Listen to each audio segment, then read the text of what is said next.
요한복음 강의 13번째 시간으로 하나님의 주권과 거듭남이라는 제목으로 하나님 말씀을 전하도록 하겠습니다. 예수님과 니고데모와의 이 대화의 장면은 너무나 중요한 그 하늘의 진리가 선포되어지는 그런 장면이기 때문에 우리가 조금 길게 살펴보게 될 것인데, 우리 지난주에는 1절부터 3절까지 말씀을 나누었고, 또 오늘은 11절까지 말씀을 나누도록 하겠습니다. 우리가 지난주에 살펴본 내용은 이렇죠. 예수님께서 니고데모에게 하나님의 나라의 백성이 되는 것에 대해서 이제 말씀을 하십니다. 왜냐하면 니고데모가 예수님께 찾아와서 처음에 이렇게 말하죠. 당신이 하나님께로부터 온 사람임을 우리가 알겠습니다. 왜냐하면 하나님께로부터 오지 않으면 당신이 그러한 표적을 행할 수 없습니다. 라고 예수님께 이제 말합니다. 그랬더니 예수님께서 그의 말을 듣고 나서 지금 니고데모가 하나님의 나라에 대한 일을 나에게 지금 물으려고 왔구나 를 아시고 이렇게 말씀하시죠. 네가 거듭나지 아니하면 하나님 나라를 볼 수 없느니라, 이렇게 말씀하십니다. 네가 지금 하나님 나라의 일로 나에게 왔는데 지금 너는 거듭나지 않았기 때문에 하나님의 나라에 대해서 말할 수 있는 자격조차 되지 않는다라는 것을 지금 예수님께서 언급하신 것이죠. 그러면서 이제 니고데모에게 하나님의 백성이 되는 것이 어떤 것인지를 아주 쉽게 이제 말씀을 하십니다. 그래서 세 가지의 이제 비유로 말씀하시는데, 그 첫 번째가 이제 거듭남에 대한 것이었죠. 원어로는 아노센, 위로부터 난다 또는 다시 난다라는 의미가 있죠. 아노센으로 나는 것, 거듭나는 것. 그리고 두 번째로는 예수님께서 그것을 좀 더 구체적으로 물과 성령으로 나는 것이다, 이렇게 말씀하십니다. 그리고 세 번째 단계에서는 바람에 대한 비유를 통하여서 우리가 하나님의 구원받은 백성이 되는 것이 어떻게 되는 되신가를 이제 말씀을 하는 것입니다. 왜 예수님께서 이렇게 하시는가? 니고데모는 당대 굉장한 그 석학 중에 하나였습니다.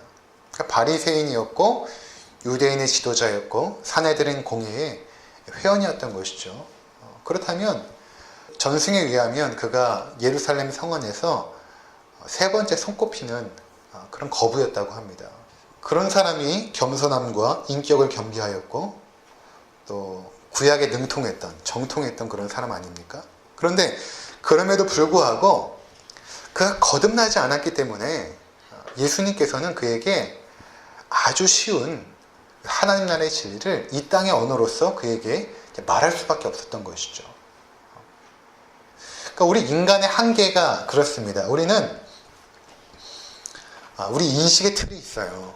그리고 우리 인식의 틀뿐만 아니라 우리는 우리 언어의 집안에서 살아가고 있습니다. 무슨 말인가 하면 하나님 나라의 그 진리가 우리 가운데 이해되어지려면 그것은 이 땅에 우리가 인식되어질 수 있는 어떤 것을 통해서 표현해야만 되고, 뿐만 아니라 그것은 우리가 설명하고 말할 수 있는 언어라는 체계를 통해서 말하고 이해되어질 때만이 그것이 이해가 되어지는 것이에요. 전에도 이런 설명 한번 드린 적이 있지만, 저희 조카가 어릴 때에 이름이 의진이었는데, 의진아 너 어떻게 태어나니? 이렇게 물어보니까 한 5살, 6살 되었던 제 조카가 이렇게 대답을 했습니다. 아빠가 엄마에게 아기씨를 줘서 그 아기씨가 엄마 뱃속에서 자라서 내가 태어났지, 이렇게 대답을 했습니다. 만약 제가 6살짜리 제 조카에게 네가 태어나는 것은 하면서 의학적인 지식들을 쫙 이야기한다고 해서 그 아이가 이해할 수 있는 것이 아니죠. 그 아이는 아마 유치원에서 그렇게 배웠을 것입니다. 근데 그것이 또 틀린 것이 아닌 것입니다. 그 아이가 이해할 수 있는 가장 쉬운 언어, 그 아이의 인식의 틀에 가장 맞는 언어로 유치원 선생님께서 설명해 주신 것이죠. 마찬가지로 예수님께서 그 하나님 나라의 그 엄청난 비밀을 우리 가운데 설명하기 위해서는 인간의 언어뿐만 아니라 이해할 수 있는 방식으로 이제 풀어내시는 것입니다. 자, 그래서 이제 오늘 예수님께서 이 니고데모에게 설명하시는데, 그것은 니고데모뿐만 아니라 이 성경 말씀을 읽는 우리 모두에게 하나님의 나라의 그 백성이 되는 것, 하나님의 자녀가 되는 것을 설명하고 계시다는 것입니다. 자, 예수님께서 아노센으로 네가 나야 된다라고 이제 말씀을 하셨거든요. 아노센으로 나야 된다. 하늘로부터 나야 된다. 하나님으로부터 나야 된다. 이렇게 말씀하십니다. 그랬더니 니고데모는 이렇게 이제 질문을 합니다. 4절에 보니까 사람이 늙으면 어떻게 날 수 있사옵나이까? 두 번째, 모태에 들어갔다가 날 수 있사옵나이까? 니고데모가 아직도 이제 이해하지 못하는 것입니다. 아직도 이해하지 못합니다. 그래서 예수님께서 이제 그가 이해할 수 있도록 이렇게 설명을 하십니다. 5절에 보시니까 예수께서 대답하시되 진실로 진실로 내게 이르노니 사람이 물과 성령으로 나지 아니하면 하나님의 나라에 들어갈 수 없느니라. 곧 거듭나는 것, 아노센으로 나는 것은 어떤 것인가? 그것은 물과 성령으로 나는 것이다. 이렇게 설명하신 것입니다. 제가 이 부분에 대해서 여러 목사님들의 그 설교를 들어보고 또 이렇게 서적들을 보니까 첫 번째로 이렇게 해석하시는 분들이 계세요. 어떤 것이냐면, 물로 태어나는 것은 우리가 태어날 때, 육신적으로 태어날 때 어머니의 양수로부터 태어나기 때문에 그것을 물로 태어나는 것이라고 말하는 것이다. 그리고 성령으로 태어나는 것은 영적으로 태어나는 것이다. 이렇게 이제 설교하시는 분 또는 그렇게 글을 쓰신 분이 있습니다. 그런데 그 당시에 사람들이 사용했던 그 언어적인 표현에서 양수로 통해서 난다라는 것을 물로 태어난다라고 설명하는 것은 전혀 이치에 맞지가 않아요. 그들이 사용했던 언어가 아닙니다. 뿐만 아니라 그들에게 그런 의학적 지식도 없었어요. 양수에 대한 의학적 지식도 없었던 그런 시대였습니다. 그것은 잘못된 해석인 것입니다. 또 하나는 이렇게 해석하는 분들이 계십니다. 물로 태어나는 것은 물 세례를 의미하는 것이고, 성령으로 태어나는 것은 성령 세례를 말하는 것이다. 그러니까 우리가 물 세례를 받아야 되지만 성령 세례를 또한 받아야 된다. 이렇게 이제 주장하시는 분도 계십니다. 그런데 예수님과 니고데모가 대화할 이때는 물 세례와 성령 세례에 대한 그 개념 자체가 없었던 시대예요. 그것은 사도행전 2장에 성령께서 이 땅에 강림하시고 나서 물 세례, 성령 세례라는 개념이 생기기 시작한 것입니다. 그러니까 이때에 물 세례, 성령 세례는 없었어요. 그것도 또한 잘못 해석된 것입니다. 지금 우리가 이것을 잘 이해하기 위해서는 예수님께서 지금 니고데모가 가장 잘 이해할 수 있도록 설교하고 있다는 것입니다. 그래서 물과 성령으로 나지 아니하면 이라고 했을 때 니고데모는 당연히 그것이 무엇인지를 알아야 되는 것이죠. 그렇다면 그것이 무엇일까요? 우리가 잘 아는 것처럼 니고데모는 구약 성경에 정통한 사람 아닙니까? 그래서 물과 성령 했을 때 그는 당연히 에스겔서 36장을 떠올렸을 것입니다. 우리 한번 보도록 하겠습니다. 자, 거기 1번에 보시면 물과 성령으로 나는 것은 무엇인가? 에스겔 36장 25절과 28절에 보면 맑은 물을 너희에게 뿌려서, 물이 나오죠. 맑은 물을 너희에게 뿌려서 너희로 정결하게 하되 곧 너희 모든 더러운 것에서와 모든 우상 숭배에서 너희를 정결하게 할 것이며, 또 새 영을 너희 속에 두어, 그렇죠? 영이 나오죠. 새 영을 너희 속에 두고 새 마음을 너희에게 주되 너희 육신에서 굳은 마음을 제거하고 부드러운 마음을 줄 것이며, 또 내 영을 너희 속에 두어 너희로 내 율례를 행하게 하리니 너희가 내 규례를 지켜 행할지라. 내가 너희 조상들에게 준 땅에서 너희가 거주하면서 내 백성이 되고 나는 너희 하나님이 되리라. 지금 하나님께서 구약에서 에스겔 선지자를 통해서 너희가 하나님의 백성이 되는 것이 어떻게 되는 것인가를 말해주고 있습니다. 그렇죠? 28절에 내 백성이 되고 나는 너희 하나님이 될 것이라. 어떻게 너희가 나의 백성이 되는가? 맑은 물을 뿌려서 너희를 정결하게 하고 또 나의 영을 너희에게 주어서 너희 굳은 마음에서 새로운 창조된 그러한 영으로 너희가 될 것이다. 이런 말씀을 지금 하고 계신 것입니다. 여기 우리나라 성경에는 주어가 생략되었지만 영어 성경을 제가 보니까 내가 할 것이다. I will이 5번이나 등장합니다. 즉 내가 너희를 정결하게 하고 그리고 너희에게 새 마음을 주어서 너희를 새롭게 창조하는 그 역사를 내가 일으킬 것이다 라고 지금 강조하는 내용이 바로 구약의 물과 성령이 등장했던 이 말씀인 것입니다. 그러니까 여기서 말하고 있는 이 물이라는 것은 물이 실제적으로 우리를 깨끗하게 하는 것은 아니죠. 우리가 물세례 받는다고 해서 우리 죄가 사해지는 건 아닙니다. 하나의 상징이죠. 물이 마치 더러운 것들을 깨끗하게 하는 것처럼 성령께서 너의 죄악된 마음들을 깨끗하게 하고 너희 안에 부드러운 마음을 주시고 너희를 새롭게 하실 것이다 라는 것입니다. 자, 니고데모가 이 구절을 모를 리가 없습니다.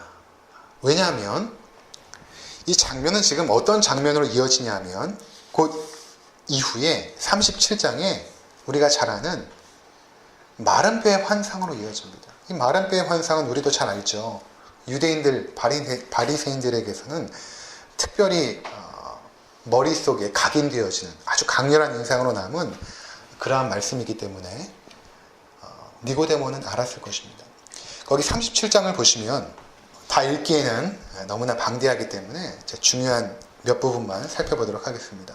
여호와께서 이제 권능으로 에스겔에게 임하고 이제 성령께서 그를 골짜기로 이제 데려가십니다. 골짜기에 보니까 그 골짜기 사방에 마른 뼈가 가득한 거예요. 여러분 한번 상상해 보시기 바랍니다. 그 마른 뼈들이 가득한 것입니다. 하나님께서 이렇게 에스겔에게 말합니다. 인자야, 이 뼈들이 능히 살 수 있겠느냐 물어봅니다.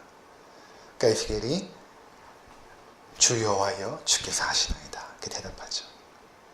그때 하나님께서 네가 이 뼈들에게 대언하여 내가 주는 이 말씀을 외쳐라 이렇게 말씀하십니다. 그 말씀이 무엇인가 하면 생기를 너희에게 들어가게 하리니 너희가 살아나리라.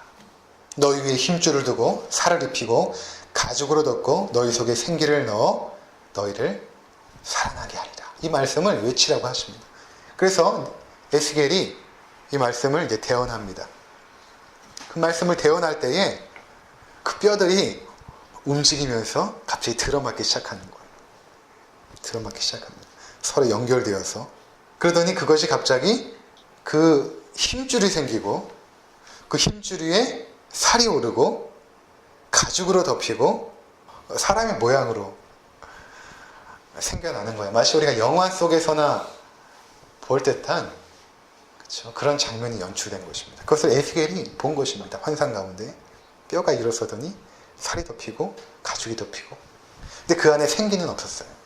그랬더니 또 하나님께서 대언하라고 시키죠. 에스겔에게 생기야 사방에서부터 와서 이 죽음을 당한 자에게 불어서 살아나게 하라. 그렇게 이제 말씀을 주십니다.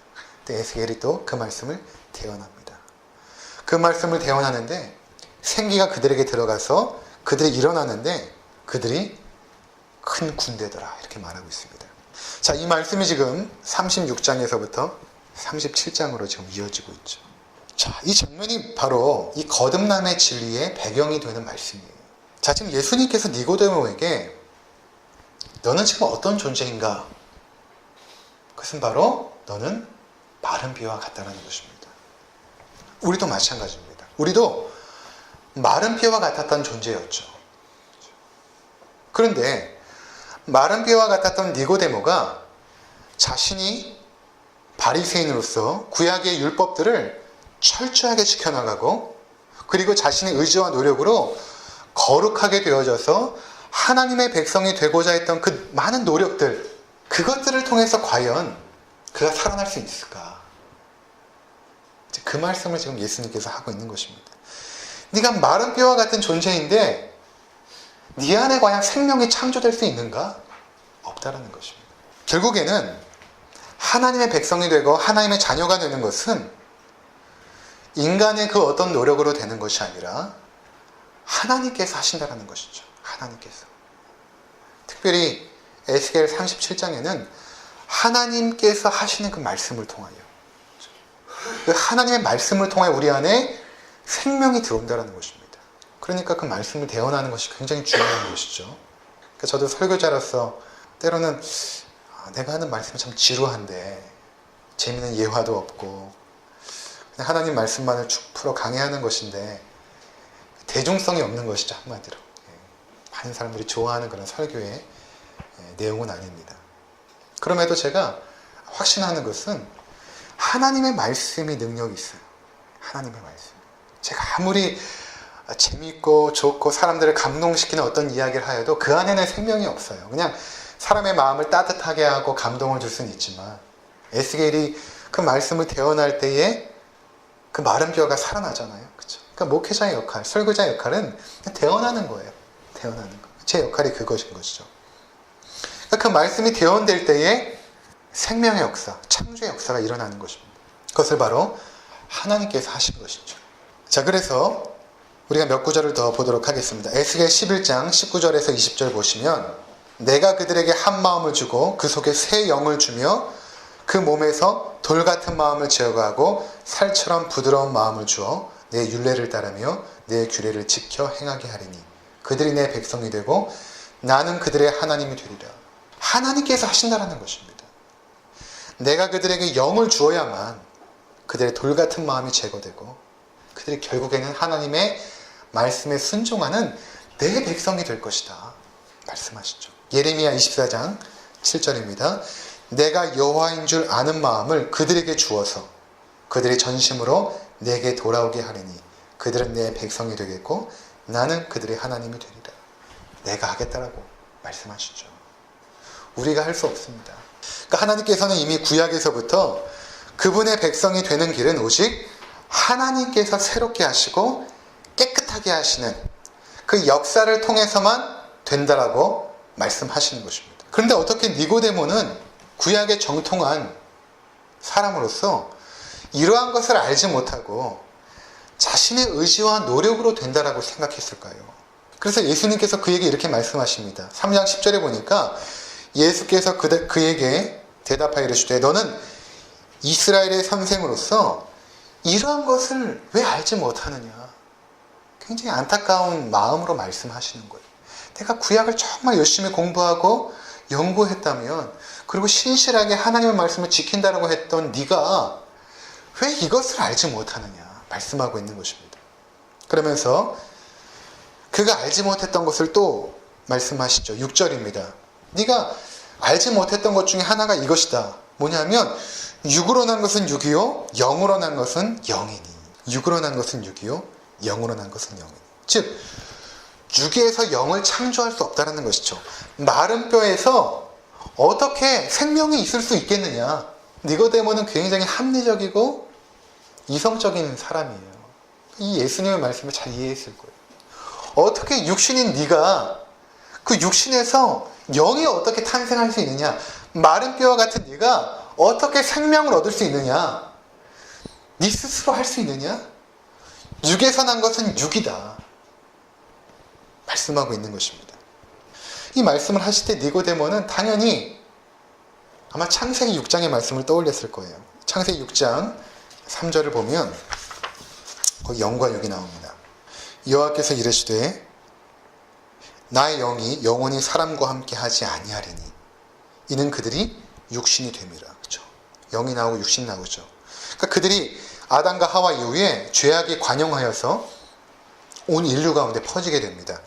그래서 하나님께서 이제 나의 영이 그들과 함께 있지 않을 것이다.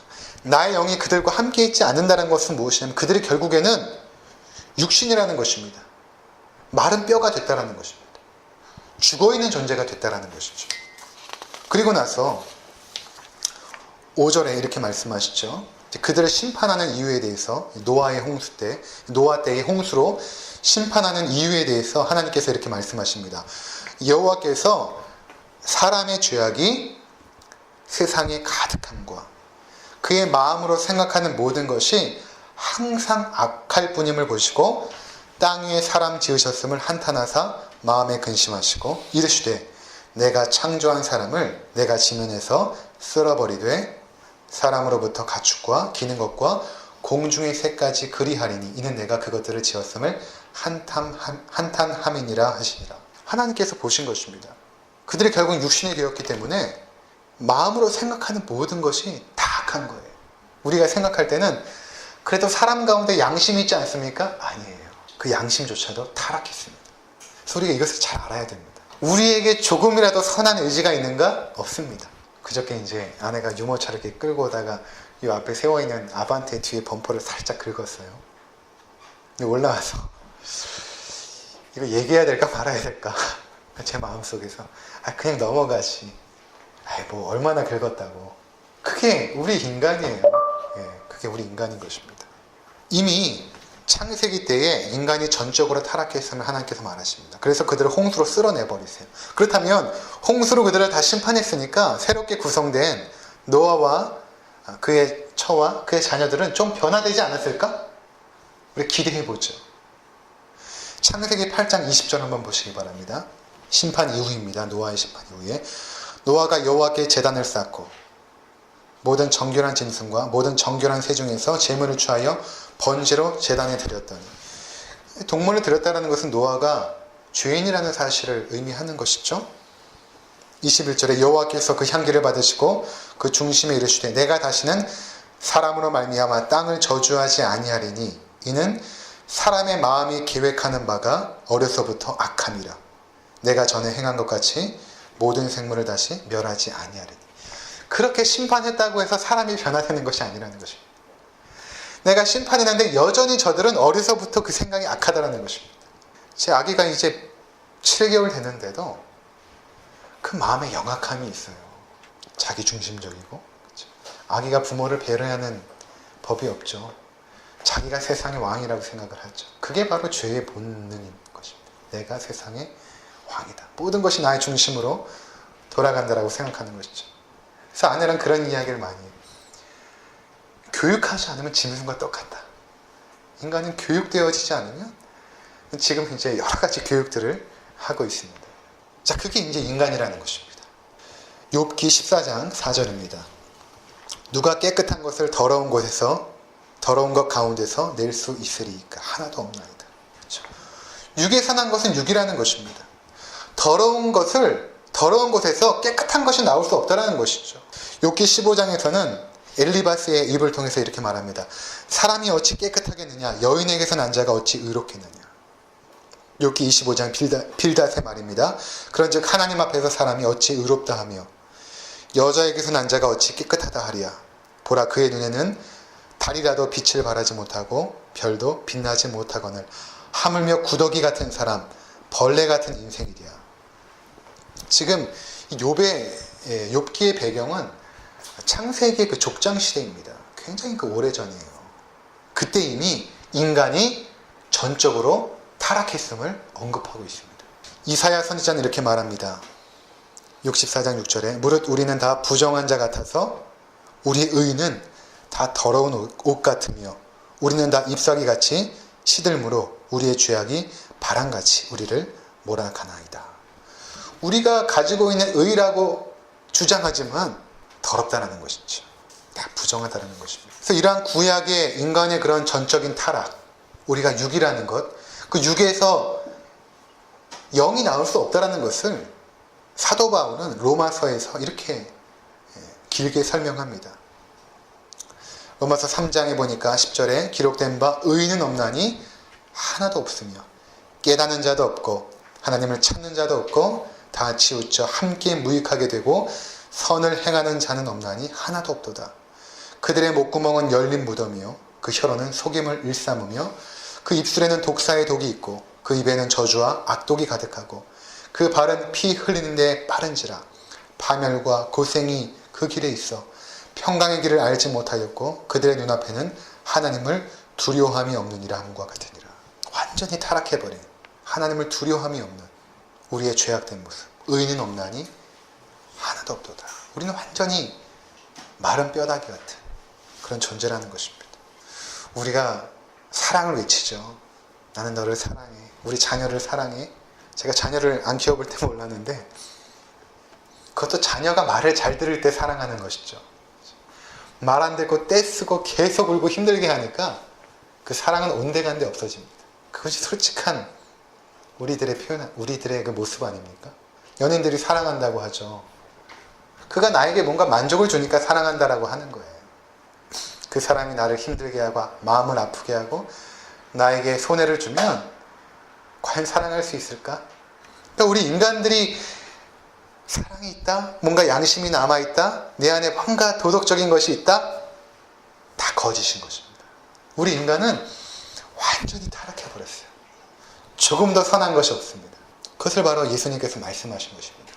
육에 선한 것은 육이다. 그러면서 예수님께서 이제 하나님의 백성이 되는 것에 대해서 더 깊게 이제 설명을 해 나가십니다. 그가 이제 계속 이해를 잘 못하니까 이제 구약의 말씀을 통해서 이제 말씀을 하시는데 그것은 무엇인가 하면 바로 바람을 비유하여서 이제 말씀을 하십니다. 8절에 보니까 이렇게 말씀하시죠. 바람이 임의로 불매 내가 그 소리는 들어도 어디서 와서 어디로 가는지 알지 못하나니 성령으로 난 사람도 다 그러하니라. 자, 우리가 이 말씀을 이제 좀 이해가 되죠. 자, 처음에 예수님께서 니고데모에게 거듭나야 된다라고 말씀하셨죠. 그런데 그 거듭남을 조금 더 이해하기 쉽게 물과 성령으로 나는 것이다 라고 말씀하셨죠. 그러니까 물과 성령으로 난다라고 했을 때 우리가 떠올려야 될 것은 에스겔 37장의 그 환상이에요. 마른 뼈의 환상. 거기에 성령께서 그 가운데 생기로 임하자 살아났잖아요. 그렇죠? 이것을 여러분들이 알고 있어야 됩니다. 자, 그 장면을 지금 니고데모가 떠올렸을 때 예수님께서 하셨던 말씀이 무엇인가 하면 바람이 임의로 불매 내가 그 소리는 들어도 어디서 와서 어디로 가는지 알지 못하니 성령으로 난 사람도 다 그러하니라. 결국에는 거듭나는 것은 물과 성령으로 나는 것이고 물과 성령으로 나는 것은 결국 성령으로 나는 것인데 그것은 마치 바람이 부는 것과 같다는 것입니다. 바람이 여러분 어떻게 붑니까? 바람은 실제로 존재하죠. 근데 그것이 어디서부터 불어와서 어디로 가는지 우리는 알지 못합니다. 이해하지 못하죠. 뿐만 아니라 바람은 우리가 컨트롤할 수가 없어요. 바람아 불어라. 바람아 멈춰라. 여기서부터 여기로 가라. 우리가 할 수 없죠. 마찬가지로 우리가 거듭나는 것, 하나님의 백성이 되는 것은 우리 마음대로 할 수 있는 것이 아니라 하나님의 주권과 하나님의 뜻으로만 된다는 것입니다. 그것은 마치 바람처럼 우리의 손에 있는 것이 아니라 하나님의 손 안에 있다는 것입니다. 그러니까 때론 시중에 나와 있는 책들 중에 거듭나는 비결? 잘못된 것이죠. 마치 이런 것입니다. 내가 엄마 뱃속에서 태어나는 비결과 똑같은 것이죠. 아이가 엄마 뱃속에서 태어나게 될 때 무슨 비결이 있습니까? 아이 편에서는 그냥 태어나진 거지 자기가 스스로 노력해서 태어나진 게 아니죠. 우리가 하나님의 자녀가 되는 것도 똑같습니다. 우리의 노력과 의지로 되는 것이 아니라 그것은 하나님께서 하시는데 그것은 굉장히 신비하다는 것입니다. 마치 바람처럼. 실제로 존재하지만 우리가 이해할 수 없을 정도로 너무나 신비하다는 것입니다. 뿐만 아니라 바람이라는 것은 우리가 막을 수가 없죠. 이것은 바로 하나님의 저항할 수 없는 은혜를 상징하는 것입니다. 이것을 신학적인 용어로는 불가항력적 은혜라 이렇게 말하는 것입니다. 그 사람에게 하나님의 은혜가 임하면 그것을 우리가 거부할 수가 없어요. 막을 수가 없습니다. 그냥 은혜가 그냥 임해버리는 거예요. 우리 가운데. 그동안 니고데모는 자신의 의지와 노력으로 하나님의 백성이 되고 싶었어요.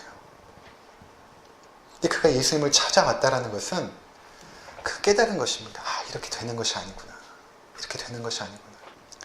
니고데모가 이제 3장 이후에 사라집니다. 그리고 나중에 이제 등장하는데 어디에 등장하냐면 산헤드린 공회가 소집이 돼요. 예수님을 죽이려고 소집이 됩니다.